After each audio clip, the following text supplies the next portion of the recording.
Hello guys, sa mapagpalang hapon po ulit sa ating lahat. Kayo po ay nasa munting hardin ni Sir May Vlogs. Sumatin po ang kasaganahan, ang kaswertihan, and for today's update and for today's video ay magpaparami po tayo, magpropagate po tayo ng isa sa mga halaman na considered feng shui, lucky plant, money magnet, money maker, vash to house plant. At ang halaman na ito is considered money plant dahil po sila po is humahaltak na mga blessing na siyang pwedeng pumasok sa ating buhay at sa ating bahay kapag naalagaan po natin siyang mabuti. Ang halaman na ito is may botanical name na Epipremnum aureum. Mas kilala po ito sa devil's ivy plant or photos plant.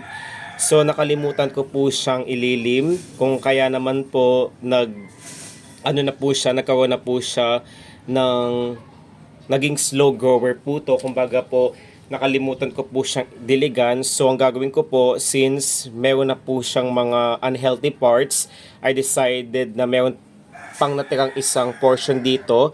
So, itatanim po natin ito.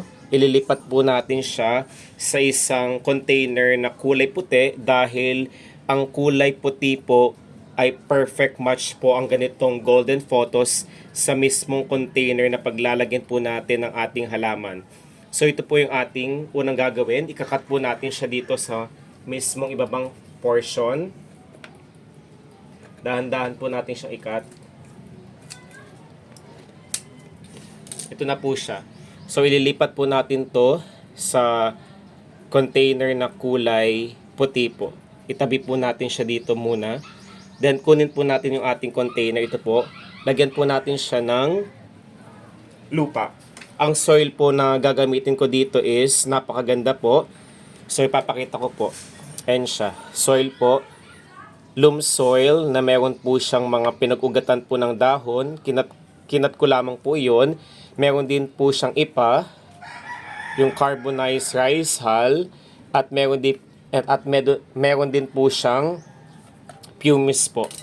Napakaganda po ng soil na to. Consider fast draining and absorbing. Bakit nga ba ako maraming golden photos? Dahil yun po is nagtatanggal po ng mga hindi ka nais-nais na elemento para po ma-filter ang hangin po dahil sila po is napaka-best in terms of removing toxins, chemicals na present sa hangin kagaya ng formaldehyde, benzene, trichloroethylene, toluene at yung methane at carbon dioxide po.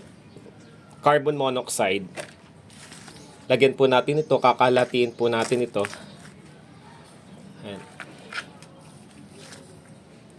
Napakaganda ng soil. Be sure na fast draining and absorbing po ang ating gagamiting lupa. Then ilagay po natin siya ng ganito at lagyan po natin siya ng soil po ulit.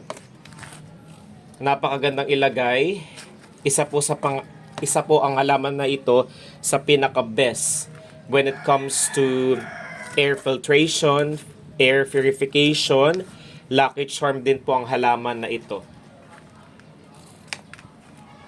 Ayan siya. Lagyan po natin ng slight pressure sa mismong lupa at halaman para po maging intact po ang halaman, golden photos sa mismong pinaka-pot. Ayan. Ito na siya. Kung meron po tayong mga pebbles, lagyan po natin siya. Since meron akong rock pebbles dito, ipapakita ko po. Ito siya guys. Binili ko sa Lazada. Napakamura kasi nag-sale po siya.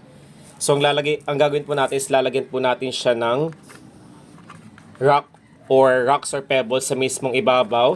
Ito po is magsisilbing decoration. Ang ganitong golden photos din po ay napaka-perfect na ilagay po sa lahat ng sulok ng ating bahay. Wag lamang po doon sa mismong lubugan ng araw, particularly ng northwest at southwest portion. Hindi po yung gumaganda, hindi po yung nakakatulong dahil ang mga halaman po na feng shui lucky house plant ay suggested po at recommended na ilagay po sa tumbukan ng pagsikat kung saan po sumisikat at sumisinag yung araw po. Doon lamang po ang tamang lagayan. Para po matuntun po natin ang location na sinasabi ko, gumamit po tayo ng compass rose. Lahat naman po ng mga iPhones, smartphones, Android phones po ay meron pong compass rose.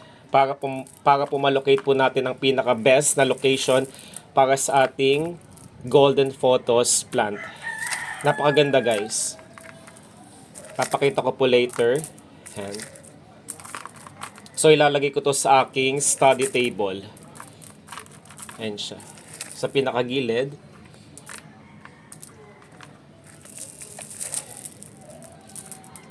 Napakaganda guys. Kung inyong makikita po. Mamaya papakita ko po. Ayan. I think this is enough.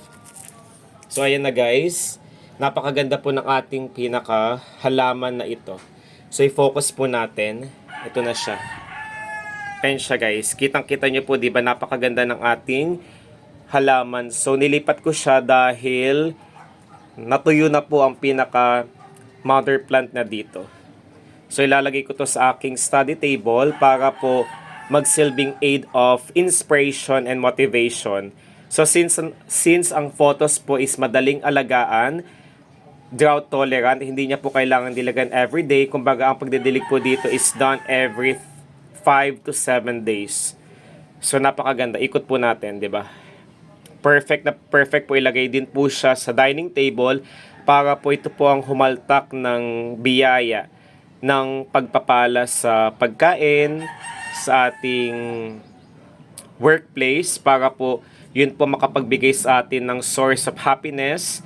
Ilagay din po natin siya sa ating bedroom para po ito po is makatulong po maging daan at tulay para po magkaroon po tayo ng masarap na pagtulog, dahil naglalabas po ito ng isang oxygen na siyang tutulong para po makompleto po natin ang ating pagtulog, dahil napakaganda ng hangin na kanyang pwedeng maibigay habang natutulog po tayo is malalanghap po natin ng filtered, natural at yung fresh air na siyang kinakailangan po natin.